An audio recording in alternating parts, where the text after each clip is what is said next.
A couple of weeks ago, this cross-country season, I got to race in the single most important event of the season, state. For 4A, 5A alone, there were over 300 people competing in my race. And let's just say things did not really go according to plan. What is up, y'all? My name is Gabe James. I was the #1 indoor 3200 meter runner last year, and this is my third episode of my running vlog series. And in this video, I'll be attempting to break the 16-minute barrier in the 5K. So let's just go ahead, get right into the video, and see if I can actually do it. All right, so I'm gonna start off by going over two of what I thought were the most beneficial workouts to kind of prepare me for state, and also to squeeze in that last-minute fitness right before the big race. All right, so the first workout that I kind of wanted to talk about was just a simple long run, and our coach didn't actually post it, but it just felt right because I honestly have not done a long run in a while. And the next workout, this one really helped me. It was a 44-minute tempo run at a 6:12 pace, and I felt like both of these runs kind of allowed me to squeeze in that last-minute fitness, especially the long run. That's just personal preference because I really like tempos. And those two, I felt like they helped me out. They at least got me mentally in the right state of mind to perform.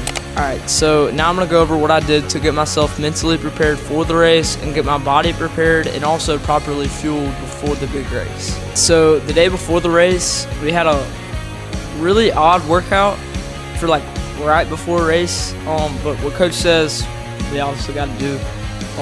It was maybe 400s all at race pace. Race pace and faster. At the start, we just kind of got out and then grooved into our pace, and then at the end, we just simulated like the end of the race and just our finish. While this was a weird workout, I think that it was also slightly beneficial because we were able to see the pace that we're going to go out and run the next day or attempt to run. However, my legs were telling me a totally different story the next day. After we went and did our workout, I think we went and got some Italian food like we always do. I got the usual chicken Alfredo pasta like I do before every single race. Then I just got my mind right, got prepared, and got ready to run. Here are two of the things that I think are the most underrated things you can do right before a race. The first thing is definitely sleep. I think that sleep is very important if you want to perform at your best and perform well. And the second thing I think is the most important, and that is just your mental state of mind. And I'll say this because you can't expect to go out there and perform well if you're not mentally ready to perform.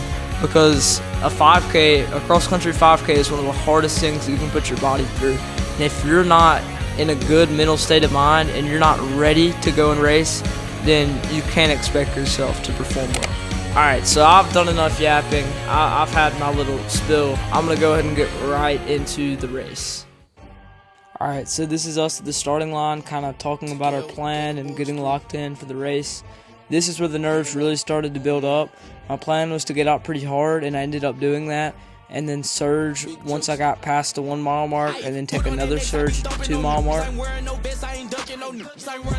As I started to settle into my pace at about the 800 meter mark, my legs already were feeling absolutely cooked. Despite that, I still was able to execute my plan of getting out fast. I probably got out a little too fast. I got out at a 4:55 for the first mile, and this is about at the 1.5 mile mark. You'll see me rolling in about right now. Just because I got out fast, I was not going to let that discourage me from running the race that I wanted to. I really honestly started to hurt from the 1.5 and on. I was really having breathing issues, and this is me about to go up the switchback hills, and there's about 5 or 6 of them, and here's my finish.